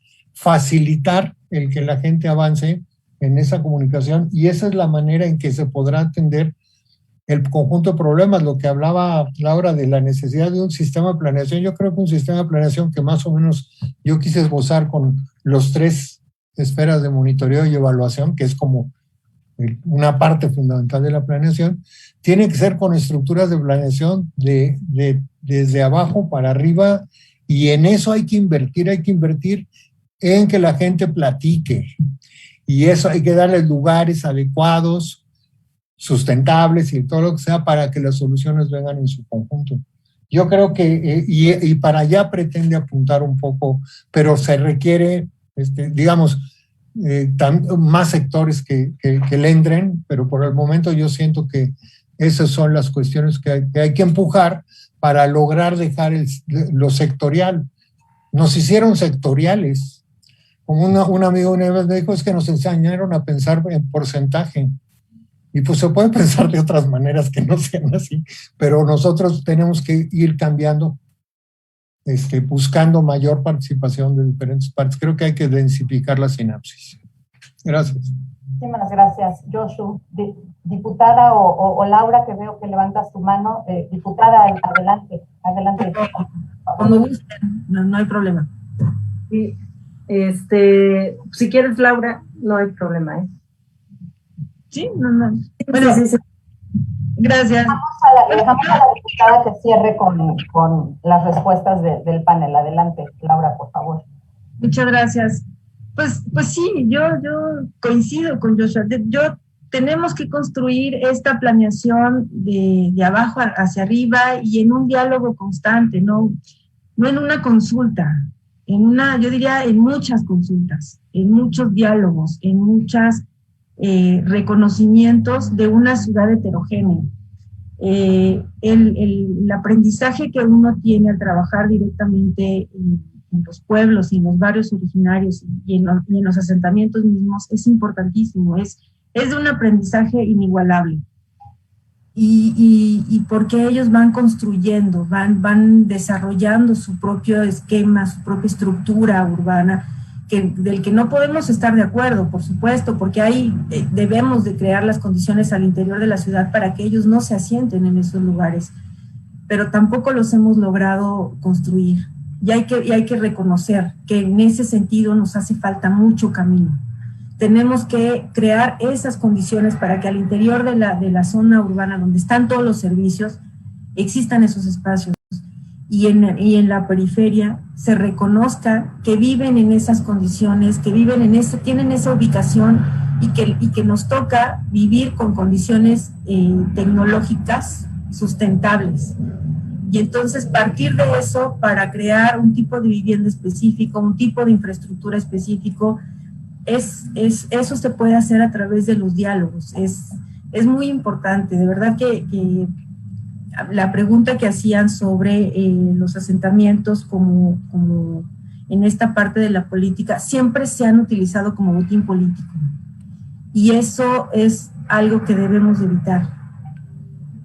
Siempre, y ellos lo saben, la gente que vive en este contorno, en esta periferia, sabe que vienen las elecciones o viene algún movimiento político y entonces van a poder tener luminarias, van a tener asfalto, ¿no? Ni siquiera ecológico. Entonces, dejemos de pensar en ellos como botín político y pensemos que son familias como nosotros y que tienen los mismos derechos a estar en nuestra ciudad, en la misma ciudad que nosotros. Entonces, y a eso viene la llamada de pensar en lo metropolitano, porque todo el contorno de conservación tendríamos que mirarlo a una escala metropolitana y reconocer cómo producen ellos, cómo tienen esta economía local para producir, para mantenerse día a día en estos lugares. Y bueno, yo lo dejaría hasta ahí. La parte de la normatividad urbana, seguramente la diputada nos va a dar un panorama más amplio del tema, pero si bien es cierto que tenemos un divorcio totalmente entre lo urbano y lo medioambiental en la normatividad, y entonces también habría que tener mucho cuidado y trabajar en ello para poder construir un único discurso territorial. Gracias. Muchísimas gracias, Laura. Déjenme decirles a quienes nos ven, hemos recibido más preguntas que con mucho gusto las vamos a contestar por correo electrónico, por mensaje, ya que se nos está acabando el tiempo para poder darle oportunidad a la diputada que aborde las últimas 5 preguntas que hemos estado discutiendo. Diputada, por favor, adelante. Bueno, muchísimas gracias. Creo que fue muy ilustrativa la explicación que ha hecho Pedro y Joshua con respecto a la definición de sostenible y sustentable. Coincido ampliamente en su enfoque. Creo que una de las cuestiones que me parece importante decirles, bueno, hace 20 años, y Pedro me consta porque siempre estuvo de nuestro lado en este sueño, me tocó ser una jefa delegacional que traíamos pues una agenda. Yo creo que una de las cuestiones que comentaba Laura, si no hay una agenda democrática en un gobierno local, en un poder local, difícilmente se puede lograr transitar hacia una verdadera calidad de vida de los ciudadanos. Si el presupuesto lo construye solo por hacer obras de relumbrón, que yo lo he señalado mucho, que a veces son por coyuntura o son por apetito, según el alcalde o la alcaldesa, es como se hacen las cosas. Yo creo que lo que estamos teniendo hoy en esta discusión, en este espacio, pues es la construcción de un debate democrático. A mí me tocó participar por primera vez como jefa delegacional y hacer toda esta ruta de reconocimiento a los pueblos, barrios y comunidades indígenas. En ese entonces la secretaria de Desarrollo Social era Raquel Sosa, y en Milpa Alta, de donde yo soy originaria, se eligen a las autoridades por usos y costumbres. Entonces yo tuve que hacer toda una ruta de ir convenciendo a los secretarios de que nos vieran de otra manera, porque la ciudad solo se veía como una ciudad de asfalto, y Milpalta para nosotros en ese entonces, y sigue siendo el corazón verde de la ciudad, seguimos latiendo de manera diferente, vemos a la ciudad de manera distinta, nos relacionamos de manera distinta, y fue por la sensibilidad de la doctora Raquel que se hizo la Oficina de Atención a Pueblos y Barrios y Comunidades Indígenas, que se crea por primera vez ese espacio para reconocer y escuchar a todas las comunidades de esta gran ciudad. Entonces creo que una de las cuestiones tiene que ser la estrategia que desarrolle el poder local desde las alcaldías, desde alinear todas las leyes que tienen, por ejemplo, está la ley de alcaldías, la ley de administración pública del Poder Ejecutivo.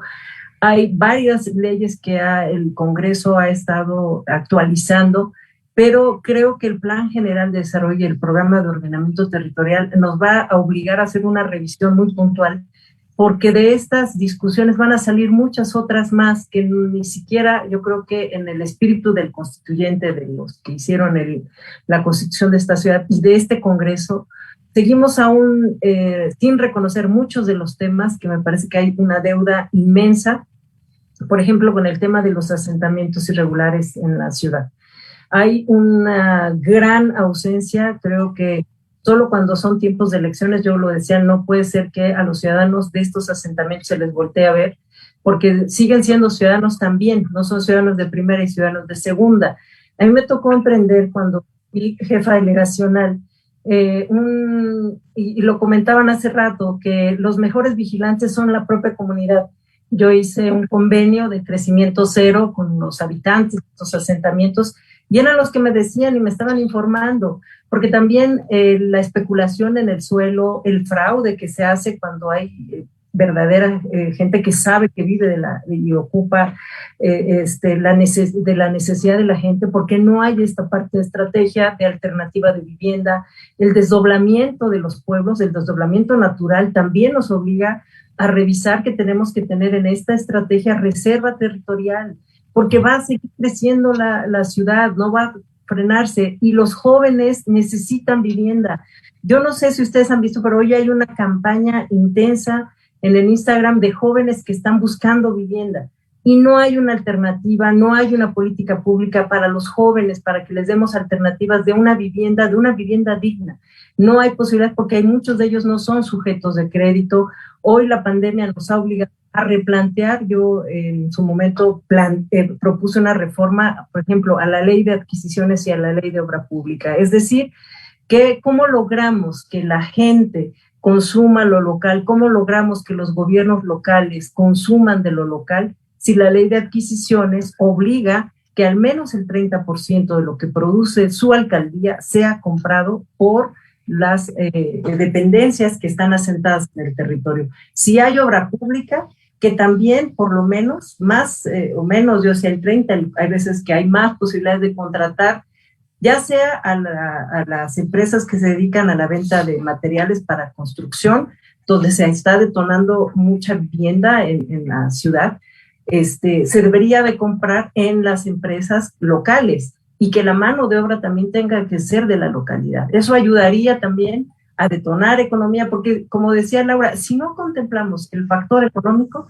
difícilmente vamos a poder lograr traducir que los asentamientos dejen de existir. Tenemos una presión inmensa. Yo creo que el factor de la migración que vamos a tener ahorita con la pandemia, pues está llegando por muchos lugares en la zona periférica. Hay una concentración nuevamente en el centro de la ciudad, porque ahí no hay alternativa y porque están viniendo a esta gran ciudad. Yo creo que este es un factor que también va a ser muy importante. Y por último, yo diría, ¿cómo van a participar los pueblos, barrios y comunidades indígenas? Creo que es bien importante que ustedes lo sepan, porque además lo marca el Instituto de Planeación, lo marca la Ley de Planeación y lo marca la misma Constitución. Es obligado que los planes parciales tienen que ir a consulta de los pueblos y barrios, y estos a su vez tienen que ser discutidos y aprobados a través de la figura de los concejales junto con la alcaldía. Entonces hay un conjunto ahí de actores que van a participar, pero siempre y cuando vengan con el ingrediente de la consulta, cuando se traten de modificaciones de planes parciales. Y en este caso creo que hay una deuda enorme. Hay asentamientos en la ciudad que tienen más de 30 años consolidados, que no tienen el reconocimiento, y me parece que por justicia social hay muchos de estos asentamientos que deben de ser reconocidos. y eso va a ayudar sobre todo a que el presupuesto que se tenga destinado para eso también tenga un derecho a la contribución por parte de ellos, que también, así como exigen servicios, también ellos tendrán que tener derechos, porque pues eso hace posible que también haya el ingreso suficiente para mejorar la calidad de vida en estas zonas. Creo que con eso yo terminaría, porque si no, creo que no me quisiera comprometer en más temas, pero sí creo que la ciudad, en la parte legislativa, los diputados que van a estar en el Congreso de la ciudad tienen un reto enorme, y bueno, pues yo desde el Congreso Federal pues estaré muy pendiente en ayudarles, por supuesto, y bueno, seguir porque de la mano con la Secretaría de Medio Ambiente, que ha hecho un extraordinario trabajo en la ciudad, y bueno, pues en el reconocimiento de todos ustedes, porque ya llevo mis apuntes para ponerme a estudiar más con ustedes. Muchísimas gracias. Y gracias. Muchas gracias a ti, diputada, y mucho éxito en este nuevo frente en donde nos queda a todos muy claro que vas a seguir defendiendo los derechos de esta ciudad que pues desde hace mucho ha sido partícipe en construirla, ¿no? Esta ciudad de derechos. Pues se nos ha acabado el tiempo. A mí me toca, a pedido del Instituto de Planeación Democrática y Prospectiva, hacer un breve resumen de 3 minutos de todo lo que se virtió aquí, cosa que es una tarea difícil, porque en verdad ha sido una decisión, una conversación, una discusión verdaderamente rica desde la perspectiva de nuestros expertos, y quizás resaltar una serie de puntos que me parece que recogen parte de la esencia de lo que se habló hoy el día de aquí. El primero, que varios de ustedes coincidieron en esta voluntad política que muestra este primer ejercicio de poner sobre la mesa una propuesta para discutir, para dialogar con la sociedad, esa voluntad política que viene desde nuestra jefa de gobierno, la doctora Claudia Sheinbaum, y que se debe traducir en esta agenda democrática a todos los niveles, desde la jefatura de gobierno hasta el territorio. Por otro lado, el esfuerzo que se ha hecho en estos instrumentos que tienen hoy en día aquí a su disposición para reflejar una visión sistémica de la ciudad, es decir, una visión compleja con muchas interacciones, muchas variables en donde no hay estas relaciones lineales, y más aún cuando hablamos del eje de medio ambiente que nos toca por sector, ya lo dijimos, nos han construido en sectores, pero nos toca desde la Secretaría del Medio Ambiente liderar en conjunto con nuestras demás contrapartes en el gobierno de la Ciudad de México, y que además a esta visión sistémica se suman fenómenos y crisis mundiales que estamos viviendo actualmente, como la crisis climática, pero además desigualdades tremendas en términos de ingreso, en términos de género, y que buscan también estos instrumentos poder transversalizar de la manera más justa nuestras problemáticas que vivimos las personas y de manera diferenciada, ¿no? Ya se menciona aquí, no es lo mismo lo que pueda vivir una mujer trabajadora en Iztapalapa o un hombre de la tercera edad en Milpalta que una mujer joven de Polanco, ¿no? Tercero, el que también estos instrumentos nos plantean ya una visión de la ciudad en tanto ciudad como una sola ciudad, un solo ordenamiento, en donde no dividimos el suelo de conservación del suelo rural del suelo urbano, porque más bien la visión medioambiental es que el suelo de conservación se conecta a través del suelo rural con el suelo urbano, con esta serie de venas, le llamamos en la SEDEMA venas azules y verdes, a través de parques de bolsillo, camellones, bosques urbanos, hasta el Ajusco Alto de la Ciudad de México, y que esa es una visión que tratamos de reflejar en estos planes. Esto me lleva a un cuarto punto que Josu nos recordaba, y que es justo el eje que trabajamos en conjunto con el Instituto de Planeación y la SEDEMA y las demás dependencias, que es el eje fundamental de los servicios ecosistémicos, o los beneficios que nos da la naturaleza a la Ciudad de México, los beneficios que nos da el carbono que capturan los árboles del Ajusco, y los beneficios que nos da que los productores agroecológicos de papa no utilicen agroquímicos, y los beneficios que nos dan los árboles que se plantan en el camellón de enfrente de una cuadra que es predominantemente cemento, ¿no? Entonces ese eje conductor que tratamos que hile a la ciudad en una ciudad que se convierta en productora de servicios ambientales es fundamental desde esta visión para tener una sola ciudad, un solo ordenamiento. Importante también para abrirle ese futuro a la ciudad, recordamos estas transiciones que son necesarias, que son transiciones que de otra manera si no las llevamos a cabo, vamos a sufrir cambios disruptivos y tienen que ver con la transmisión energética, la transición de lo lineal a lo circular, si hablamos de los materiales, la transición de una comunicación muy bilateral a una conectividad para colaborar y no competir, entre otras transiciones que recordamos el día de hoy aquí. Identificamos también algunos retos y sin duda habrá más, por resaltar algunos. El enfoque metropolitano, importantísimo porque estamos perfectamente conscientes que los ecosistemas no respetan fronteras políticas. La importancia de armonizar el marco legal con el que contamos en términos de medio ambiente a lo que se está planteando y que no sea una ecuación al revés. La importancia de fortalecer los mecanismos institucionales para que se cumpla verdaderamente la ley, y la importancia del presupuesto y la implementación para que estos planes, una vez que se aprueben, realmente se conviertan en acciones. Y finalmente, mi última comentario sería en torno a los actores. Hablamos mucho de muchos actores hoy, aquí el día de hoy. Como bien lo decía Laura, la planeación es para todas y creada por todos, y debemos con este proceso de planeación llevar a cabo un diálogo constante que se convierta en un flujo, no en una cuestión unidireccional. Pues todos somos corresponsables de lo que sucede en la Ciudad de México. Actores relevantes, pues el gobierno, la sociedad, pero en la sociedad tenemos los jóvenes, mujeres, los niños, las niñas, los pueblos y barrios originarios y las personas que vivimos y transitamos la Ciudad de México. Pues no me queda más que agradecerles muchísimo, diputada Laura, Pedro, Josu. En verdad ha sido una conversación, un placer para mí estar favoreciendo aquí el diálogo y la discusión. De verdad, muchísimas gracias.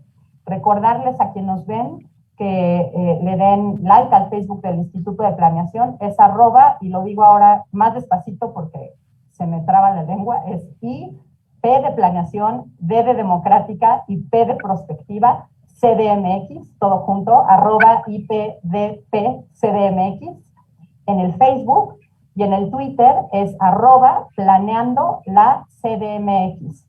Súmense, sabemos que no es el único canal ni el definitivo, las redes sociales es solo un canal, la consulta no se trata solo de trabajar en esos canales, pero súmense, corran la voz.